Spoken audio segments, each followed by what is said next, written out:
So if you want to change the world, start off by making your bed. If you make your bed every morning, you will have accomplished the first task of the day. It will give you a small sense of pride, and it will encourage you to do another task, and another, and another. And by the end of the day, that one task completed will have turned into many tasks completed. Making your bed will also reinforce the fact that the little things in life matter. If you can't do the little things right, you'll never be able to do the big things right. And if by chance you have a miserable day, you will come home to a bed that is made, that you made. And a made bed gives you encouragement that tomorrow will be better. To pass SEAL training, there are a series of long swims that must be completed. One is the night swim. Before the swim, the instructors joyfully brief the students on all the species of sharks that inhabit the waters off San Clemente. They assure you, however, that no student has ever been eaten by a shark, at least not that they can remember.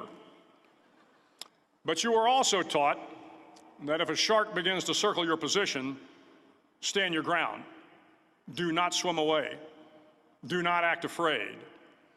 And if the shark, hungry for a midnight snack, darts towards you, then summons up all your strength and punch him in the snout, and he will turn and swim away. There are a lot of sharks in the world. If you hope to complete the swim, you will have to deal with them. So if you want to change the world, don't back down from the sharks.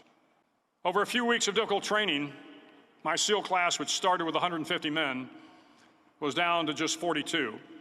There were now 6 boat crews of 7 men each. I was in the boat with the tall guys, but the best boat crew we had was made up of the little guys, the Munchkin crew, we called them. No one was over 5'5". The Munchkin boat crew had 1 American Indian, 1 African American, 1 Polish American, 1 Greek American, 1 Italian American, and 2 tough kids from the Midwest. They out-paddled, outran, and outswam all the other boat crews. The big men in the other boat crews would always make good-natured fun of the tiny little flippers the Munchkins put on their tiny little feet prior to every swim. But somehow these little guys from every corner of the nation and the world always had the last laugh, swimming faster than everyone and reaching the shore long before the rest of us. SEAL training was a great equalizer.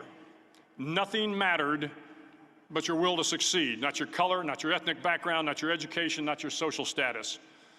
If you want to change the world, measure a person by the size of their heart, not by the size of their flippers.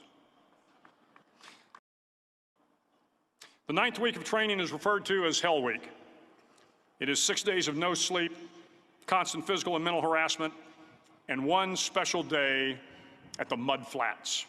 The Mud Flats are an area between San Diego and Tijuana where the water runs off and creates the Tijuana Sloughs, a swampy patch of terrain where the mud will engulf you.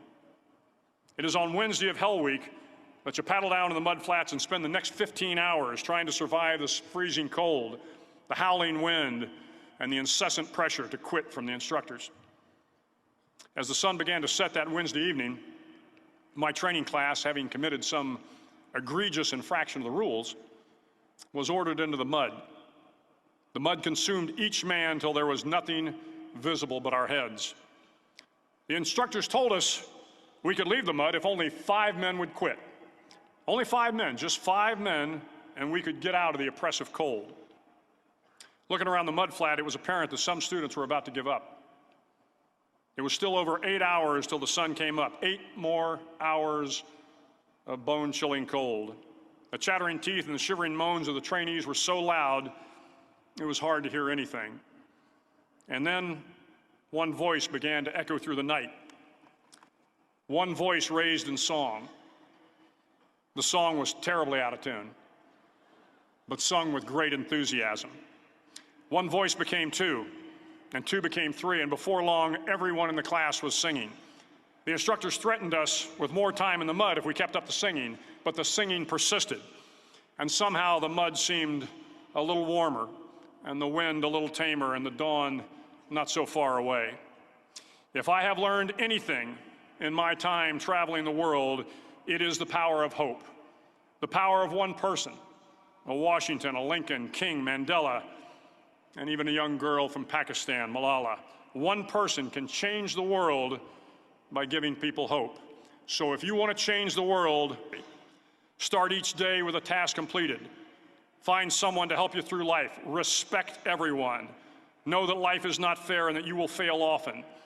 But if you take some risks, step up when the times are the toughest, face down the bullies, lift up the downtrodden, and never, ever give up.